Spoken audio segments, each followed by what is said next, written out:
A existência da magia negra. Estudo e texto de José Coelho Tufaile. O assunto magia negra ainda não foi convenientemente estudado pelos praticantes do espiritismo. Há espíritas que não acreditam na possibilidade da existência dos conjuros, trabalhos feitos, demandas ou macumbas como é conhecida a magia negra. Mas um estudo cuidadoso da teoria de O Livro dos Espíritos e de algumas citações feitas por Allan Kardec na Revista Espírita mostra que essas manobras mediúnicas, com a finalidade de prejudicar o próximo, são perfeitamente possíveis. A magia negra, macumba ou conjuro ainda é um tema que desperta curiosidade. Mas será que existe mesmo? Ou a crença na sua existência seria produto da ignorância ou superstição? Estas perguntas são feitas por quem participa dos trabalhos práticos do Espiritismo, sem que se possa encontrar respostas convincentes. Há pessoas que simplesmente não acreditam. Outras dizem que a prática do bem poderia livrar-lhes destes malefícios. Destacamos a seguir um trecho da pergunta 549 de O Livro dos Espíritos para demonstrar que ali está a definição óbvia do que é a magia negra. Acreditamos que essa questão, se examinada à luz da razão e da experimentação, poderá ser resolvida de maneira lógica. O raciocínio e a experiência têm nos fornecido elementos seguros para afirmarmos que a magia negra é um tipo de obsessão grave e que merece a atenção de todo trabalhador espírita sincero. Na questão 549 de O Livro dos Espíritos, Kardec pergunta: há alguma coisa de verdadeiro nos pactos com os maus espíritos? Resposta: não, não há pactos, mas uma natureza má simpatiza com espíritos maus. Por exemplo, queres atormentar o teu vizinho e não sabes como fazê-lo. Chamas então os espíritos inferiores que, como tu, só querem o mal, e para te ajudar, querem também que o sirva com seus maus desígnios. Mas disso não se segue que o teu vizinho não possa se livrar deles por uma conjuração contrária ou pela sua própria vontade. Aquele que deseja cometer uma ação má, pelo simples fato de o querer, chama em seu auxílio os maus espíritos, ficando obrigado a servi-los como eles o auxiliam, pois eles também necessitam dele para o mal que desejam fazer. É somente nisso que constitui o pacto. Como vemos no trecho citado, o Espírito de Verdade demonstra de maneira muito clara que é possível uma criatura evocar maus espíritos para ajudá-la a causar mal a uma outra pessoa. A resposta esclarece ainda que este ato pode ser realizado por uma sequência de procedimentos conhecidos como conjuração. Vai mais longe, dizendo que a pessoa atingida pelo malefício poderá se livrar dele por uma vontade poderosa ou por uma conjuração contrária àquela que foi usada para fazê-lo. Um desconjuro, que nos terreiros de Umbanda se chama desmanche. Na questão 551 de O Livro dos Espíritos, pergunta-se ao Espírito de Verdade se alguém poderia fazer mal ao seu próximo com o auxílio de um espírito mau que lhe fosse devotado. A resposta do Consolador é taxativa: não, Deus não o permitiria. Aparentemente, parece encerrar a questão. Entretanto, continuando o estudo, vemos que ainda temos muito a aprender.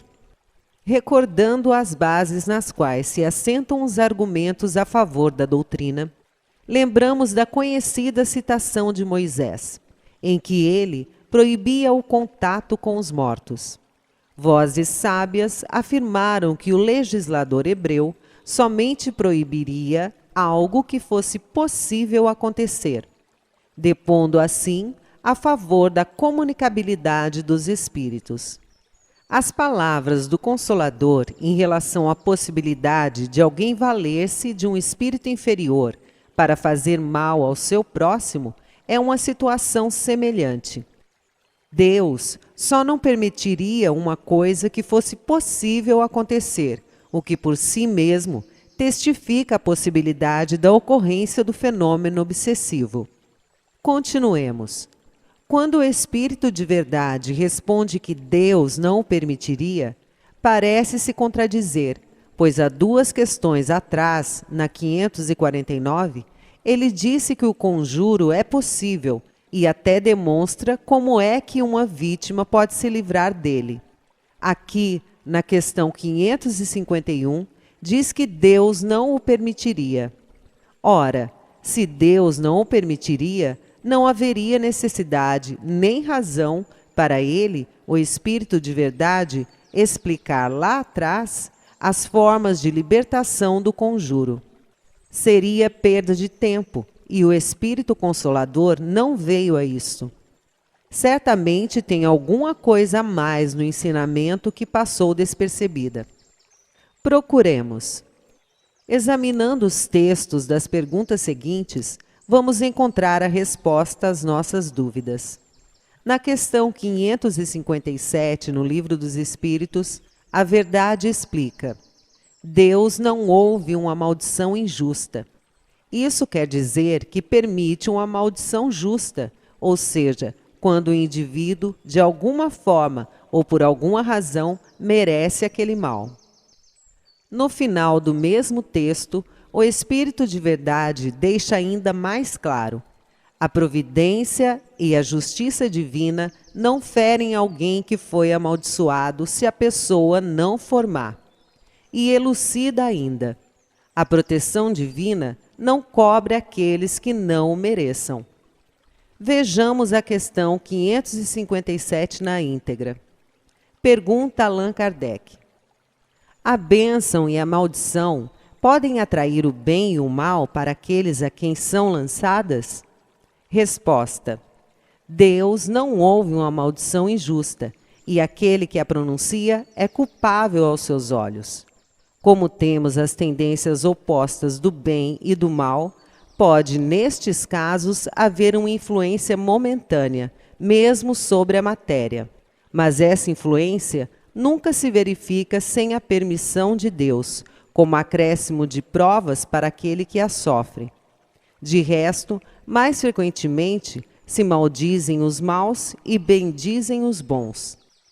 A bênção e a maldição não podem jamais desviar a providência da senda da justiça. Esta não fere o amaldiçoado se ele não for mau, e sua proteção não cobre aquele que não a mereça. Com esta resposta, entende-se que o Espírito de verdade não entrou em contradição como se poderia pensar a princípio. O Livro dos Espíritos é que precisa ser estudado com mais atenção. Não se pode entender uma questão analisando-a fora do contexto geral do qual faz parte. A macumba ou conjuração é possível sim. Deus, porém, não permite que este tipo de maldição caia sobre alguém que não a mereça. Eis a verdade. O que é a magia? Nós espíritas sabemos que a magia, no sentido literal da palavra, não existe. Segundo Allan Kardec, todos os fenômenos espirituais têm uma explicação lógica. Mais uma vez, a verdade nos traz à luz na questão 552 de O Livro dos Espíritos. Faz compreendermos que, abre aspas, algumas pessoas têm um poder magnético muito grande, do qual podem fazer mau uso se seu próprio espírito for mau. Nestes casos, poderão ser secundadas por maus espíritos. Fecha aspas. Mostra ainda que não se trata de magia sobrenatural, mas de efeitos decorrentes das leis naturais, mal observadas e compreendidas. Aliando o conteúdo desta questão àquela primeira, a 549, temos a figura inegável do feitiço e do feiticeiro. Exercitemos a razão. O que é o mal? Sabemos que é uma fase transitória do bem. Existe o bem e o mal? Não, só existe o bem. Os espíritos, quando em suas fases primárias da evolução, todos, sem distinção, passam pelo caminho da ignorância, constituindo temporariamente o mal. É tudo uma questão de posicionamento de ideias. Quando na ignorância, o espírito obra o mal, quando no entendimento, o bem. As leis que regem as ações, tanto numa área como na outra, são as mesmas. Isto equivale a dizer que tudo o que magneticamente se pode fazer no campo do bem, pode-se também fazer no campo do mal. Num processo inverso ao que utilizamos nos centros espíritas, pessoas de mentalidade doentia, cheias de maus pensamentos, dotadas de grande poder magnético, com más intenções, secundadas por maus espíritos, podem arremessar cargas fluídicas negativas sobre aqueles a quem querem prejudicar. A mediunidade é uma faculdade, um instrumento, que pode ser usado de forma certa ou errada, assim como tantos outros, onde as obras dependem do pensamento de quem as maneja. A natureza do mundo astral é una. Suas leis são únicas e servem tanto para reger a movimentação de fluidos e vibrações positivas como negativas. Entre os fluidos bons e maus, só existe uma diferença: a natureza das vibrações que o impregnam, alterando a disposição de suas moléculas primitivas.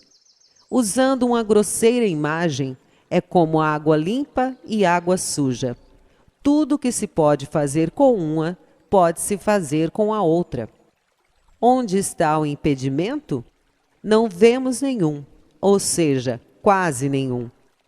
O único impedimento possível está nos aspectos morais, fluídicos e magnéticos que regem a vida, pois são eles que determinam a afinidade e o merecimento citados anteriormente, que facilitarão ou dificultarão a recepção das vibrações e fluidos deletérios. É evidente que a ação da ignorância e a movimentação do mal é limitada e controlada pelo bem, a única realidade. Mas a ignorância encontra largo acesso em nós, por causa do atraso evolutivo em que ainda nos posicionamos, pelas próprias disposições de resgates e pelo próprio comportamento atual em face do livre-arbítrio. Podemos definir a magia negra, demanda e etc. como sendo uma forma de obsessão provocada. E não se trata de uma obsessão muito simples, nem fácil de se tratar, como comumente se pensa. Dependendo do grau mediúnico do amaldiçoado, pode levar os encarnados à loucura, a dificuldades financeiras, de relacionamentos, doenças físicas e ao ato de tirar a própria vida ou de outrem. Em alguns desses casos, podem estar envolvidos espíritos habitantes do baixo mundo astral, espertos e maliciosos, com os quais é difícil se lidar. Pergunta-se: e nós, kardecistas, como é que ficamos? Um centro espírita sério e digno pode identificar e tratar com precisão os trabalhos inferiores. Em suas obras, Allan Kardec deixou todos os caminhos para se compreender os fenômenos mediúnicos e os cuidados que devemos ter no trato com os espíritos, inclusive os maus. Estudou com profundidade essas situações. Temos, portanto, apenas que dar a devida atenção a elas. O melhor meio de se proteger é a prática do bem, a elevação moral e vibracional. Livro dos Espíritos, questão 553. Kardec pergunta: mas não é exato que alguns espíritos têm ditado eles próprios fórmulas cabalísticas? Resposta: efetivamente, espíritos há que indicam sinais, palavras estranhas ou prescrevem a prática de atos por meio dos quais se fazem os chamados conjuros. Mas ficais certos de que são espíritos que de vós outros escarnecem e zombam da vossa credulidade. Fortaleça o canal, curta, se inscreva e compartilhe. Gratidão.